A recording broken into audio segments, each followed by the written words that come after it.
എല്ലാവർക്കും നമസ്കാരം. പുതിയൊരു വീഡിയോയിലേക്ക് സ്വാഗതം. ഇന്നത്തെ ടോപ്പിക്ക് തമ്പനയിൽ കണ്ടിട്ടുണ്ടാവും. മെൻസ്ട്രൽ കപ്പ് എങ്ങനെ സെലക്ട് ചെയ്യണം എന്നുള്ളതിനെക്കുറിച്ചാണ്.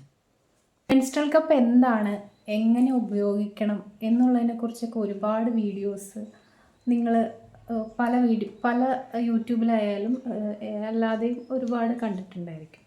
പക്ഷെ ഞാനിവിടെ പറയാൻ പോകുന്നത് മെൻസ്ട്രൽ കപ്പ് എങ്ങനെ ഉപയോഗിക്കണമെന്നതിനെ കുറിച്ചല്ല, എങ്ങനെ സെലക്ട് ചെയ്യുന്നതിനെ കുറിച്ചാണ്. നമുക്ക് ഒരു മെൻസ്ട്രൽ കപ്പ് വാങ്ങിച്ചു കഴിഞ്ഞാൽ ഒരു 10 വർഷം വരെയാണ് അവർ അതിൻ്റെ എക്സ്പയറി ഡേറ്റ് പറയുന്നത്, വാലിഡിറ്റി പറയുന്നത്. 10 വർഷം വരെ ഉപയോഗിച്ചില്ലെങ്കിലും ഒരു 6-7 വർഷം വരെയൊക്കെ നമുക്ക് സുഖമായിട്ട് ഉപയോഗിക്കാം. അതിന് പ്രത്യേകിച്ച് കംപ്ലൈൻ്റ് ഒന്നും വരില്ല. ഇപ്പോൾ 10 വർഷം ആയാലും പ്രത്യേകിച്ച് കംപ്ലൈൻ്റ് ഒന്നും വരില്ല. ഇപ്പം ഞാൻ യൂസ് ചെയ്തത് ആദ്യത്തെ മെൻസ്ട്രൽ കപ്പ് വാങ്ങിച്ചപ്പോൾ ഒരു 4-5 വർഷം യൂസ് ചെയ്തിരുന്നു. അത് കഴിഞ്ഞ് അത് ഞാൻ ശരിക്കും കെയർ ചെയ്യാത്തത് കൊണ്ട്, നന്നായി സൂക്ഷിക്കാത്തത് കൊണ്ടാണ് എനിക്കത് മാറ്റി രണ്ടാമത്തെ വാങ്ങിക്കേണ്ടി വന്നത്. രണ്ടാമത്തെ മെൻസ്ട്രൽ കപ്പ് ഞാൻ വാങ്ങിച്ചിട്ട് ഇപ്പം ഒരു 6 വർഷത്തോളമായി, 6 വർഷം കഴിഞ്ഞിട്ടുണ്ട്. അതിന് ശേഷം ഞാൻ ഒന്നും കൂടെ വാങ്ങിച്ചു. പക്ഷേ അപ്പോൾ എനിക്കുണ്ടായ ഒരു പ്രശ്നം, അതുകൊണ്ടാണ് ഇങ്ങനൊരു വീഡിയോ ചെയ്യാമെന്ന് വിചാരിച്ചത്. നമ്മൾ പ്രത്യേകിച്ച് മലയാളികൾക്കൊരു സ്വഭാവമുണ്ട്. എവിടെ ഏറ്റവും കുറഞ്ഞ വിലയ്ക്ക് കിട്ടുന്നോ അത് നോക്കി മേടിക്കുള്ളൂ. അങ്ങനെ ഒരു സ്വഭാവം ചില സമയത്തൊക്കെ എനിക്കും ഉണ്ട്. ചില സമയത്തല്ല, മിക്കപ്പോഴും ഉണ്ട്. പക്ഷേ ഇപ്പോഴൊക്കെ അതിന് കുറച്ചൊക്കെ മാറ്റം വന്നു തുടങ്ങി. അങ്ങനെ കുറഞ്ഞ വിലയ്ക്ക് കണ്ടപ്പോൾ ചാടിക്കേറി വാങ്ങിച്ചതാണ് ഞാൻ മൂന്നാമത് വാങ്ങിച്ച മെൻസ്ട്രൽ കപ്പ്. അത് എനിക്ക് ഒരു തവണ മാത്രം ഉപയോഗിക്കാൻ പറ്റിയിട്ടുള്ളൂ. കാരണം ഒട്ടും കംഫർട്ടബിൾ അല്ലായിരുന്നു. അതിൻ്റെ മെറ്റീരിയൽ കൊള്ളില്ലായിരുന്നു. തിക്നെസ് ഭയങ്കര കൂടുതലായിരുന്നു. അങ്ങനെ ഒരുപാട് പ്രശ്നങ്ങൾ കൊണ്ട് അത് യൂസ് ചെയ്യുമ്പോഴും കംഫർട്ടബിളായിട്ട് ഇരിക്കുന്നില്ല. ഇങ്ങനെ ഇറങ്ങി വരുന്നത് പോലെ തോന്നുന്നു. അങ്ങനെ കുറേ പ്രശ്നങ്ങളായിട്ട് എനിക്കത് ഉപയോഗിക്കാനേ പറ്റിയില്ല. ആകെ ഒരു തവണ മാത്രമേ ഞാനത് ഉപയോഗിച്ചിട്ടുള്ളൂ. തീരെ കംഫർട്ടബിൾ അല്ലായിരുന്നു. അതുകൊണ്ട് തന്നെ ഞാൻ രണ്ടാമത് വാങ്ങിച്ച എൻ്റെ ഒരു 6 വർഷത്തോളമായ മെൻസ്ട്രൽ കപ്പ് തന്നെയാണ് ഞാനിപ്പോൾ ഉപയോഗിച്ചുകൊണ്ടിരിക്കുന്നത്. അതിനൊരു പ്രശ്നവുമില്ല പറഞ്ഞത്. അപ്പോഴാണ് ഞാൻ ഇങ്ങനൊരു വീഡിയോ ചെയ്യാമെന്നുള്ളതിനെ കുറിച്ച് ആലോചിച്ചത്. നിങ്ങളെപ്പോഴും കപ്പ് വാങ്ങിക്കുമ്പോൾ അതിൻ്റെ ക്വാളിറ്റിയും അതിൻ്റെ മെറ്റീരിയൽ എങ്ങനെയാണ് അതൊക്കെ നോക്കിയിട്ട് വേണം വാങ്ങിക്കാൻ. ഇതാണ് ഞാൻ ഇപ്പോൾ ഉപയോഗിച്ചുകൊണ്ടിരിക്കുന്ന കപ്പ്. ഇതിന് ഇങ്ങനെ ഒരു പൗച്ചുണ്ട്. ഇതിൽ പൗച്ചിൻ്റെ ഉള്ളിലാണ് കപ്പുള്ളത്. ഇതിൽ ഞാൻ സൂക്ഷിക്കുന്നത് ഇങ്ങനെയാണ് കേട്ടോ. നമ്മളെപ്പോഴും മെൻസ്ട്രൽ കപ്പ് ഭയങ്കര ഹൈജീനിക്കായിട്ട് സൂക്ഷിക്കണം. ഈ ടിഷ്യൂ പേപ്പർ വെച്ചിട്ട് കവർ ചെയ്തിട്ടൊക്കെയാണ് ഞാൻ ഉപയോഗിക്കുന്നത്. ഇതാണ് എൻ്റെ മെൻസ്ട്രൽ കപ്പ്. ഇതിന് കുറച്ചും കൂടെ ടിപ്പ് ഉണ്ടായിരുന്നു. ഞാനത് കട്ട് ചെയ്ത് കളഞ്ഞാണ്. നമുക്കത് കംഫർട്ടബിൾ അല്ലാത്തതുകൊണ്ട് ഇത്രയും വലിയ നീളമുള്ള ടിപ്പിൻ്റെ ആവശ്യമില്ല. യൂസ്ഡ് ആയിക്കഴിഞ്ഞാൽ നമുക്ക് അത്രയും വലിയ നീളമുള്ള ടിപ്പിൻ്റെ ആവശ്യമില്ല. അപ്പോൾ അത് കട്ട് ചെയ്ത് കളഞ്ഞതാണ്. ഇതാണ് ഞാൻ ഉപയോഗിക്കുന്ന മെൻസ്ട്രൽ കപ്പ്. ഇത് കളറ് ഇങ്ങനെ തന്നെയായിരുന്നു കേട്ടോ. കളർ കണ്ടിട്ട് ഉപയോഗിച്ച് പഴകുന്നതെന്ന് വിചാരിക്കേണ്ട. ഇതിൻ്റെ കളർ ഇങ്ങനെ തന്നെയായിരുന്നു. ഇത് എവർടീൻ എന്ന് പറയുന്ന ബ്രാൻഡിൻ്റെ കപ്പാണ്.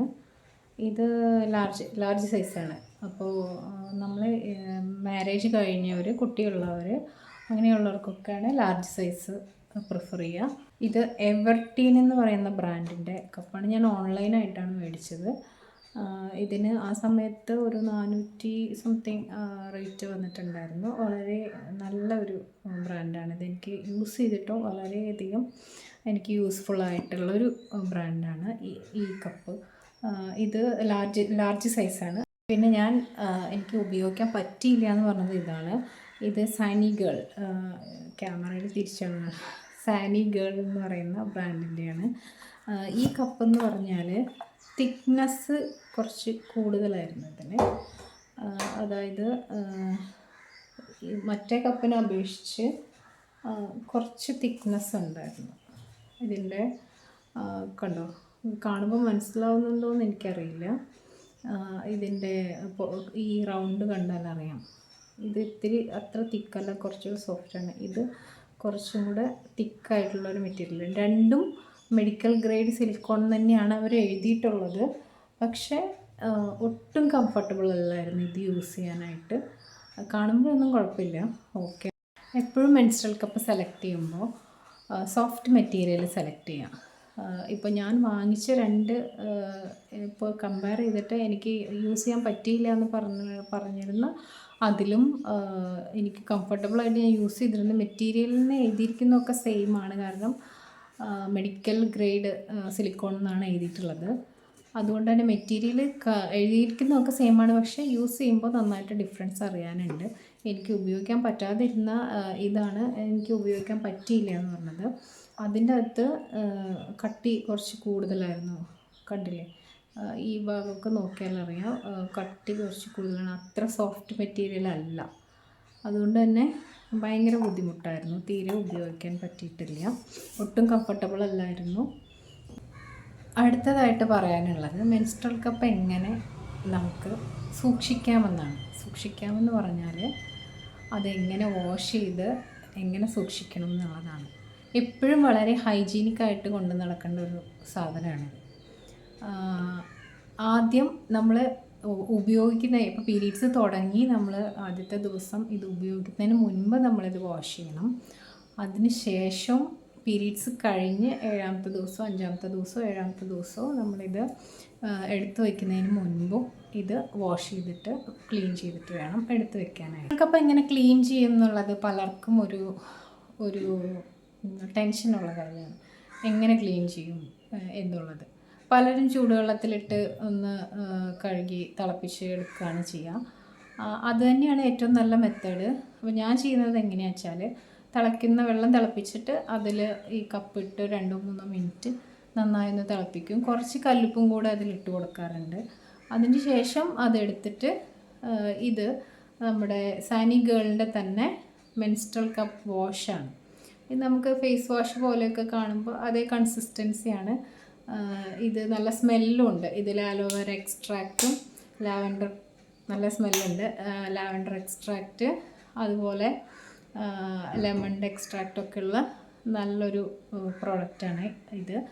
അപ്പോൾ ഇതിൻ്റെ പെയ്ഡ് പ്രൊമോഷനൊന്നല്ല കേട്ടോ, ഞാൻ ചെയ്യുന്നതാണ്. ഞാനിത് കണ്ടപ്പോൾ അങ്ങനെ വാങ്ങിച്ചതാണ്.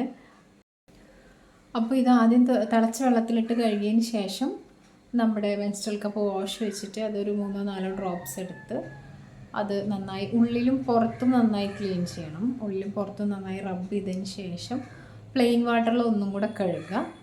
എന്നിട്ട് അത് നന്നായി ഒരു ടിഷ്യൂ പേപ്പറോ അല്ലെങ്കിൽ നല്ല വൃത്തിയുള്ളൊരു കോട്ടൻ്റെ തുണിയോ വെച്ച് നന്നായി തുടച്ച് ക്ലീൻ ചെയ്ത് നമുക്ക് അവർ തന്നിട്ടുള്ള ആ പൗച്ചിൽ തന്നെ എടുത്ത് വയ്ക്കാൻ ശ്രദ്ധിക്കുക. കാരണം പൊടിയോ അഴുക്കോ ഒന്നും കയറാതെ, മറ്റുള്ളവരൊന്നും എടുത്ത് അണുക്കൾ ഒന്നും ആവാതെ ഇരിക്കാൻ വേണ്ടിയിട്ട് ശ്രദ്ധിക്കുക.